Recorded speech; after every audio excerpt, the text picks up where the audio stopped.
no death, no doom, no anguish can arouse the surpassing despair which flows from a loss of identity.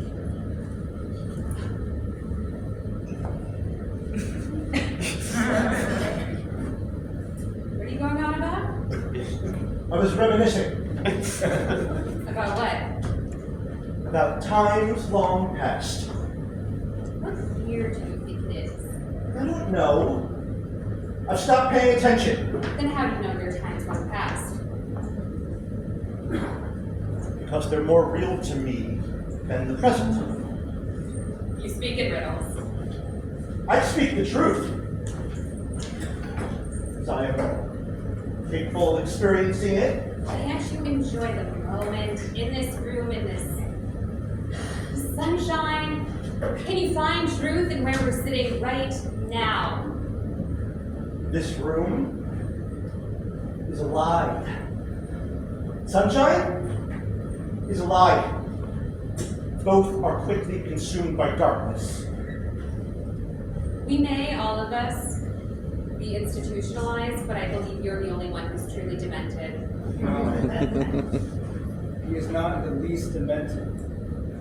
His mind is a wonder chamber, from which he can extract treasures that you and I would give years of our lives to acquire.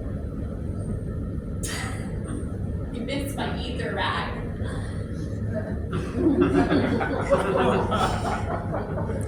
Narcotics are not allowed in the asylum. First of all, it's not a narcotic, it's medicine. I have a condition. Second of all, in an asylum, our days are ruled by narcotics. The doling out of pills is the way we tell time. It's our routine. It's our reality. Would you have us believe that you never measure time with cups from your ether rack? I would.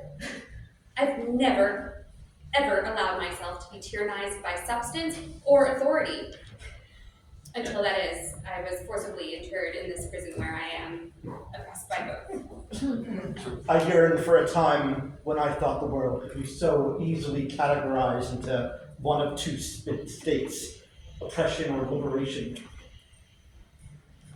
I once believed that there was a morality at the heart of cosmology. What a child I was. I fear we know too much of the world and what lies beyond it. And to think they accused me of melancholy. Oh yes, the diseases of women, melancholy, hysteria, the mothering instinct. I have escaped the clutches of all three, thankfully. Then why are you here with us? Because it's men who do the diagnosing. And they insist that I have both hysteria and melancholia, and that they are the ones that cause my lack of mothering instinct. No one has suffered at the hands of men than I have. And no one has more fully escaped their control. And yet here you sit, And yet here I sit. in an asylum run by men. I am here because I choose to be here. I am not held against them. You're never anywhere by choice. Are you suggesting there's no such thing as free will? Once, for a brief time, when man and woman left the garden, mankind's last act of free will was murder. After Cain slew Abel, God cast him to the desert, and there he built the first city and named it after his son. A city is the first act of control because a city necessitates the creation of laws and councils and bureaucrats and kings. What's worse is where shadows are born, and in those shadows, those with true power plot and scheme to manipulate our lives. That's nonsense. Well, as an insane person, I must admit to being an unreliable narrator. But still, this is the world I've come to know. There were shadows before there were cities. There was darkness and there was shade, and there was dark trail we left behind us in the desert sun. but it was the streets and the structures and the city that created shadows. That is ridiculous. Thank you. Shadows come from beyond space, beyond time. Shadows are creatures beyond morality, beyond comprehension. They're not a secret cabal of kings and popes. They are beyond authority, beyond divinity. I've seen the shadows between worlds, and I know that our sun is a brief spark. I withdraw my thanks. And yet here you sit in the sun and feel safe. Men are nothing if not superstitious creatures. We know that a rabbit's foot does nothing, yet it doesn't stop us from rubbing it with our thumbs when we are fearful. I was known to press my cross necklace against my lips in times of stress. And did that ever work? I'm here. So, obviously not. But it did provide momentary comfort. How I missed those momentary comforts. How did you all end up here? And by here, I do not mean the asylum. I don't want to hear the stories of your breakdowns. I find those boring. What I'd like to know is how you ended up in Providence, Rhode Island. It's an odd place to settle, I would think. I was a visiting fellow at Brown University, Visiting from where? Miskatonic University in Massachusetts. Ah, you were seeking forbidden knowledge, naughty boy. I was a student. At the time, I did not believe that any knowledge was forbidden. Now, I believe that ignorance is not only bliss, but it is necessary for our survival. I believe that all questions lead to despair and madness.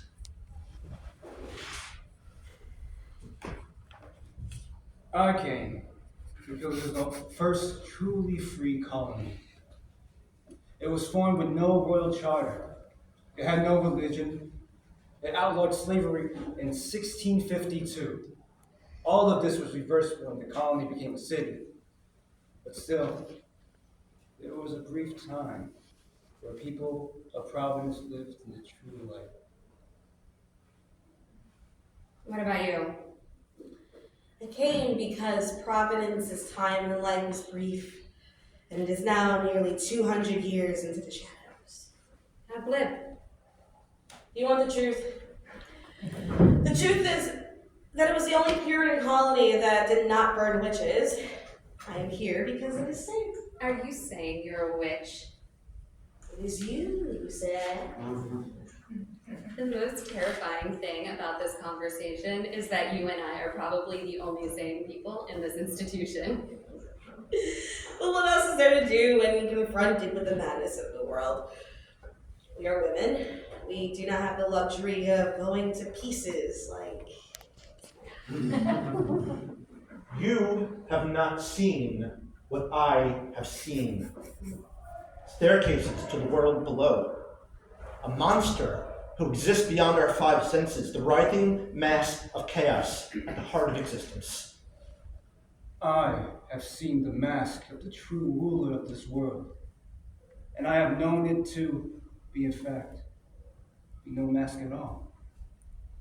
Simply madness in the robes of a yellow king. It is a terrible, unraveling realization that you are not a son of Adam. You are not the point of creation. That you are instead subject to forces beyond comprehension. That you are a pawn at best and insignificant at worst. As men, we are raised to believe that we are destined to stride across the world, to touch the heavens. Even those born low are expected to rise.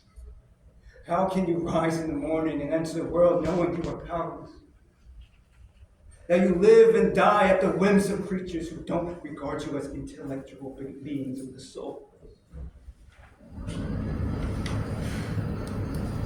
with grace and strength, a full face of makeup. With the knowledge that you exist as both seen and unseen, and neither state is pleasant or safe. You are expected to be beautiful, but not draw attention. Strong enough to bear children, but so weak that we shrink from a man's raised voice. The point, gentlemen, is that our horrors do not have the luxury of being cosmic. Your misery seems like a nervous breakdown, seeming less like a nervous breakdown actually, and more like a college student who has read too much philosophy. You are boys, drunk on Nietzsche and Schopenhauer. When you leave here, you will walk out into a world that men like you control. I will walk out into a world where women who look like me are abused, murdered, experimented on, or simply disappeared. You talk of shadows as if they are this force of alien origin when they are a fact of life that women must contend with. Dark alleys, burned out streetlights, hidden quarters. You both remind me of the love of my life. He, like me, was a poet, though, of course, he was more famous than I was. And we exchanged the letters of such passion and light. I thought that he and I could burn bright enough that we would extinguish all shadows. And yet, on the day he was to come visit me here in Providence, he attempted suicide on the train from Boston. He overdosed and arrived in such a state that I spent weeks nursing him back to health, talking him through his delirium and existential doom. When I healed him, he departed and he never loved me again. Perhaps I'd seen too much of his weakness. I'll never know. I'm here in Providence because it's my home. It's where I was born. I'm as much a part of it as the tree root that descended into the grave and pierced Roger Williams's corpse. He came to Providence Puritan, so sure of his place in the world, but Providence changed him. He started a new faith, which he promptly abandoned because God is too big to fit in any unknowable. So you should concern yourselves with the horrors of the real world and cease staring into voids. I feel like walking the halls. Would you like to accompany me? I would love that. Perhaps we'll encounter an older woman on our walk and we'll have a coven. I would hope so. This asylum is too small to contain a goddess.